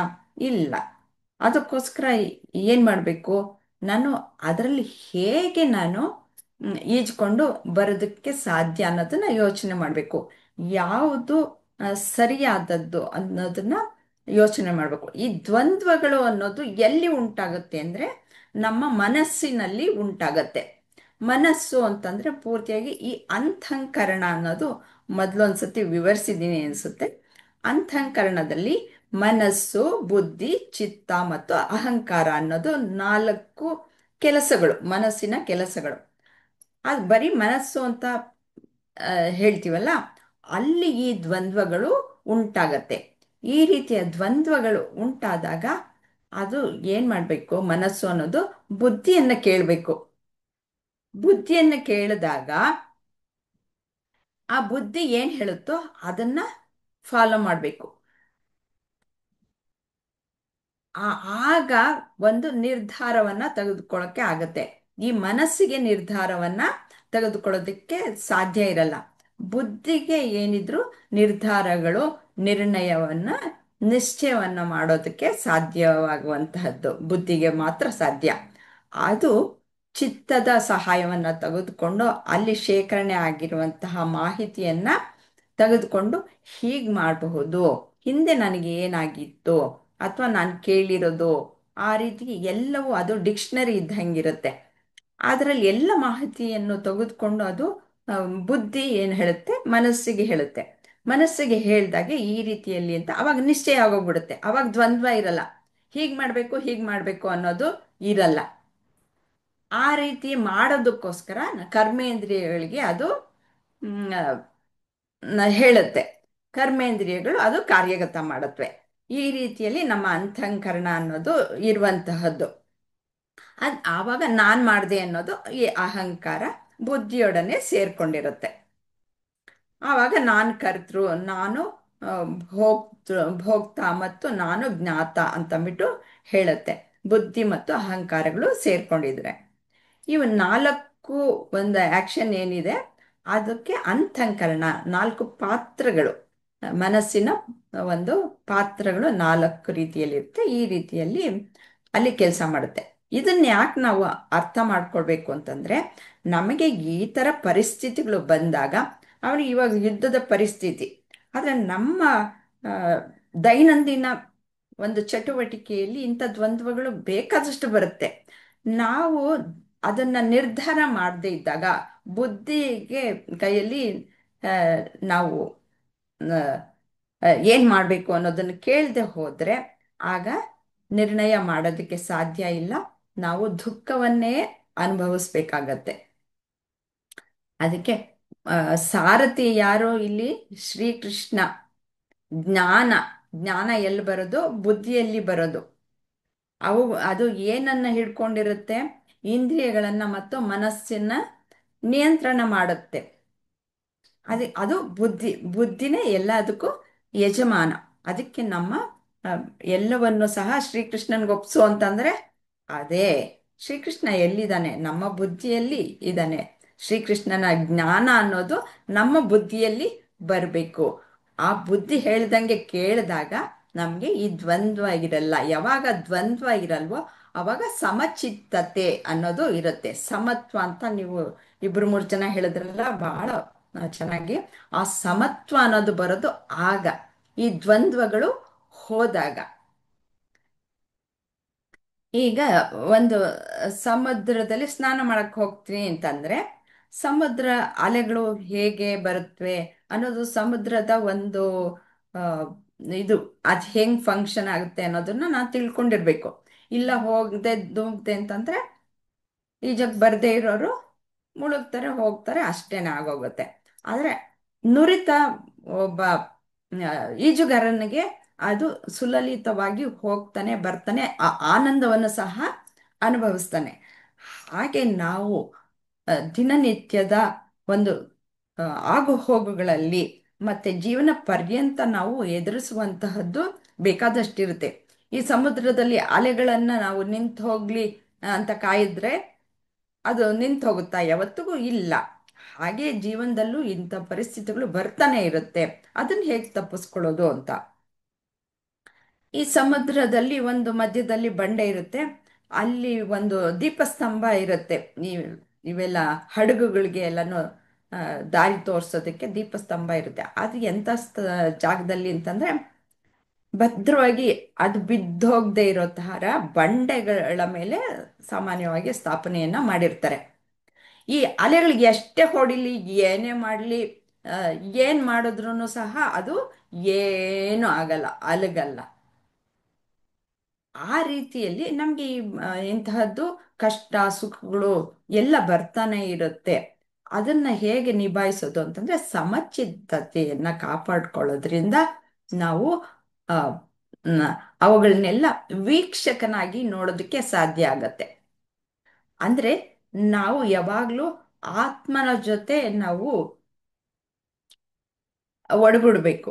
ನಾವು ಯಾವಾಗ ದೇಹ ಮನಸ್ಸು ಬುದ್ಧಿಗಳ ಜೊತೆ ನಾವು ಆ, ಸಾಮೀಪ್ಯತೆಯನ್ನ ಹೊಂದುತ್ತೀವೋ, ಸಾಯುಜ್ಯತೆಯನ್ನು ಹೊಂದುತ್ತೀವೋ, ಅವಾಗ ನಮಗೆ ದುಃಖ ಬರೋದು. ಯಾವಾಗ ನಾವು ಆತ್ಮನ ಜೊತೆಗೆ ಇರ್ತೀವೋ ಅವಾಗ ನಾವು ವೀಕ್ಷಕನಾಗಿ ಪ್ರತಿಯೊಂದನ್ನು ಗಮನಿಸ್ಬೋದು. ಆವಾಗ ಮನಸ್ಸು ಸಮಾಧಾನವಾಗಿರುತ್ತೆ. ಯಾವಾಗ ಮನಸ್ಸು ಸಮಾಧಾನವಾಗಿರುತ್ತೋ ಆಗ ನಾನು ಏನ್ ಮಾಡಬೇಕು ಅನ್ನೋದು ಚೆನ್ನಾಗಿ ಅರ್ಥ ಆಗತ್ತೆ. ಈ ದ್ವಂದ್ವಗಳನ್ನ ಮೀರಬೇಕು ಅನ್ನೋದು ಅದಕ್ಕೋಸ್ಕರನೇ.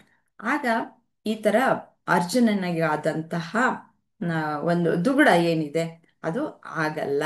ಅದನ್ನ ಮೀರಿ ಅವನು ಬೆಳಿತಾನೆ. ನಾನು ಏನು ಮಾಡಬೇಕು ಅನ್ನೋದನ್ನ ಆಲೋಚನೆ ಮಾಡೋಕ್ಕೆ ಸಾಧ್ಯ ಇರುತ್ತೆ. ಹಾಗೆ ನಮ್ಮ ದಿನನಿತ್ಯದ ಆಗುಹೋಗುಗಳಲ್ಲಿ ನಾವು ಸಮಚಿತ್ತತೆಯನ್ನು ಇಟ್ಕೊಂಡ್ರೆ ನಾನು ಈ ಒಂದು ಸಮಸ್ಯೆಗೆ ಯಾವ ರೀತಿಯ ಪರಿಹಾರವನ್ನು ಹುಡುಕ್ಬೋದು ಅಂತ ನಾನು ಸುಲಭವಾಗಿ ಕಂಡು ಹಿಡ್ಕೊಳ್ಬಹುದು.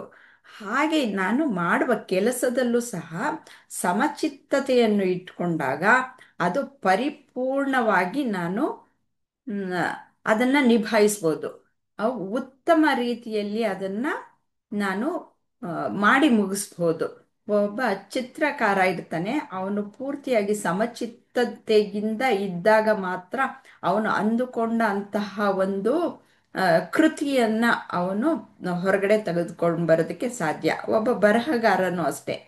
ಹಾಗೆ ನಾವು ಒಂದು ಅಡುಗೆ ಮಾಡಬೇಕಾದ್ರೂ ಅಷ್ಟೇ, ನಾವು ಅಲ್ಲಿ ಮನಸ್ಸನ್ನಿಟ್ಟು ಸಮಾಧಾನ ಚಿತ್ತದಿಂದ ಮಾಡಿದ್ರೆ ಮಾತ್ರನೇ ಆ ಅಡುಗೆ ಪೂರ್ತಿಯಾಗಿ ಚೆನ್ನಾಗಿ ಒಳ್ಳೆಯ ರುಚಿಕರವಾಗಿ ಇರುವಂತಹದ್ದು. ಇಲ್ಲ ಅಂತಂದರೆ ಏನೋ ಒಂದು ಉಪ್ಪು ಏನೋ ಒಂದು ಖಾರ ಹಾಕಿ ಬಿಟ್ಬಿಟ್ಟಿರ್ತೀವಿ. ಅದಕ್ಕೆ ಮನಸ್ಸನ್ನು ಯಾವಾಗಲೂ ಶುದ್ಧವಾಗಿಟ್ಕೊಳ್ಬೇಕು. ಆ ಶುದ್ಧತೆ ಹೇಗೆ ಮಾಡ್ಕೊಳ್ಳೋದು? ಯಾಕೆಂದರೆ ಇವಾಗ ಅರ್ಜುನ ಇರೋ ಅಂಥದ್ದು ಅವನಿಗೆ ಮನಸ್ಸು ಶುದ್ಧತೆ ಇಲ್ಲ. ಅದಕ್ಕೋಸ್ಕರ ಆತ್ಮಜ್ಞಾನ ಅವನಿಗಿನ್ನೂ ಹತ್ತಲಿಲ್ಲ. ಅದಕ್ಕೋಸ್ಕರ ನೀನು ಆತ್ಮಜ್ಞಾನ ನಿನಗೆ ಹತ್ತಬೇಕು ಅಂತಂದರೆ ಮನಸ್ಸು ಪರಿಶುದ್ಧಗೊಳ್ಬೇಕು. ಅದಕ್ಕೋಸ್ಕರ ನೀನು ಕರ್ಮಯೋಗದ ಕಡೆ ಕರ್ಕೊಂಡು ಹೋಗೋದಕ್ಕೋಸ್ಕರ ಈ ಪೀಠಿಕೆಯೆಲ್ಲನ್ನು ಕೊಟ್ಟು ಎಲ್ಲ ರೀತಿಯಲ್ಲೂ ವಿವರಿಸಿ ನೋಡು, ಈ ರೀತಿಯಲ್ಲಿ ಎಲ್ಲ ಯೋಚನೆ ಮಾಡು, ಎಲ್ಲ ಆ್ಯಂಗಲಲ್ಲಿ ಯೋಚನೆ ಮಾಡಿದ್ರು ನೀನು ಯುದ್ಧವನ್ನು ಮಾಡಬೇಕಾಗತ್ತೆ ಅಂತಂದ್ಬಿಟ್ಟು ತೋರಿಸ್ಕೊಟ್ಟಿದ್ದಾನೆ. ಈಗ ನಿನ್ನ ಮನಸ್ಸು ಶುದ್ಧಗೊಳ್ಬೇಕಾದ್ರೆ ನೀನೇನು ಮಾಡಬೇಕು? ಕರ್ಮಯೋಗವನ್ನು ಮಾಡಬೇಕು. ಕರ್ಮಯೋಗದಲ್ಲಿ ಏನೇನು ಹೇಳ್ತಾರೆ ಅನ್ನೋದು ಮುಂದಿನ ಶ್ಲೋಕಗಳಲ್ಲಿ ನಾವು ನೋಡಬಹುದು. ಇಲ್ಲಿಗೆ 2ನೇ ಅಧ್ಯಾಯದಲ್ಲಿ ಸಾಂಖ್ಯ ಯೋಗದ ಒಂದು ಆತ್ಮಜ್ಞಾನದ ಒಂದು ಪರಿಪಾಠ ಅನ್ನೋದು ಮುಗಿಯುತ್ತೆ. ಇನ್ನು ಕರ್ಮಯೋಗವನ್ನು ತೆಗೆದುಕೊಂಡ್ಬರ್ತಾರೆ. ಆ ಕರ್ಮಯೋಗದಲ್ಲಿ ಹೇಗೆ ನಾವು ಕರ್ಮ ಫಲವನ್ನು ಬಿಟ್ಟು ಈಶ್ವರಾರ್ಪಿತ ಭಾವದಿಂದ ನಾವು ಕೆಲಸವನ್ನು ಮಾಡಿದಾಗ ಆಗ ನಮಗೆ ಕರ್ಮ ಬಂಧನ ಅನ್ನೋದು ಉಂಟಾಗಲ್ಲ ಅನ್ನೋದನ್ನ ಅಲ್ಲಿ ತಗೊಂಡ್ಬರ್ತಾರೆ. ಅಲ್ಲಿಯೂ ಸಹ ಪರಿಶುದ್ಧತೆ ಅನ್ನೋದಾಗುತ್ತೆ. ಮತ್ತು ಆತ್ಮಜ್ಞಾನ ಆವಾಗ ಹಿಡಿಸುತ್ತೆ. ಹೌದು, ಎಲ್ಲವೂ ನಡೀತಾ ಇರೋದು ಭಗವಂತನಿಂದಲೇ, ನಾನು ಅನ್ನೋದು ಇಲ್ಲ, ಎಲ್ಲವೂ ಭಗವಂತನೇ ನಡೆಸ್ತಾ ಇರೋದು ಅನ್ನೋದು ಗೊತ್ತಾಗುತ್ತೆ. ಇಲ್ಲಿಗೆ ಮುಗಿಸೋಣವಾ? ಯಾರಾದರೂ ಏನಾದರೂ ಹೇಳೋದಿದೆಯಾ? ಅಥವಾ ಪ್ರಶ್ನೆ ಇದೆಯಾ? ಏನಾದರೂ ಅರ್ಥ ಆಗದೆ ಇರೋದಿದೆಯಾ?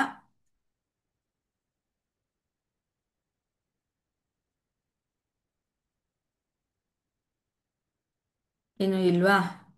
ಏನು ಇಲ್ಲ ಅಂತಂದ್ರೆ ಮುಗಿಸೋಣವಾ?